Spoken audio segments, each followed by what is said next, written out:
नवीद कमल ने कहा है कि अगर तौहीन अदालत हो सकती है तो तौहीन पार्लियामेंट क्यों नहीं। उन्होंने ये मामला दोबारा कभी सामने भेज दिया। आप क्या समझते हैं कि स्टेट बैंक जल्दी बजट जो है वो 21 अरब में जारी कर सकता है और सुप्रीम कोर्ट की आज़ाद?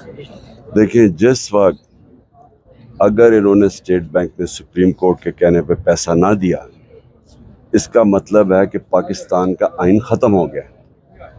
इसका मतलब यहाँ कानून की हुक्मरानी बिल्कुल ही ख़त्म हो गया। अब आगे ही ह्यूमन राइट्स की वायलेशन हो रही है, फंडामेंटल राइट्स नहीं है, लोगों को अगवा किया जाता है, बाद में चार्ज लगाए जाते हैं, हर दूसरे दिन को पीटीआई का आदमी पकड़ लेते हैं, सीनियर लोगों को पकड़ लेते हैं, सोशल मीडिया के लोगों को अगवा किया जाता है।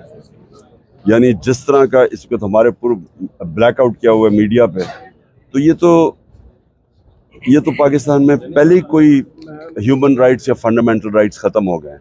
अब एक है कि सुप्रीम कोर्ट के हुक्म के ऊपर अगर इलेक्शन नहीं होता, अगर ये फंड्स नहीं देते और उसकी वजह से इलेक्शन नहीं होता, तो आइन ख़त्म हो गया पाकिस्तान में। मरियम औरंगजेब कहती है कि पाबंदी हमने नहीं लगाई, पैमरा ने लगाई, पाबंदी खुद बस मीडिया ने लगाई। आपकी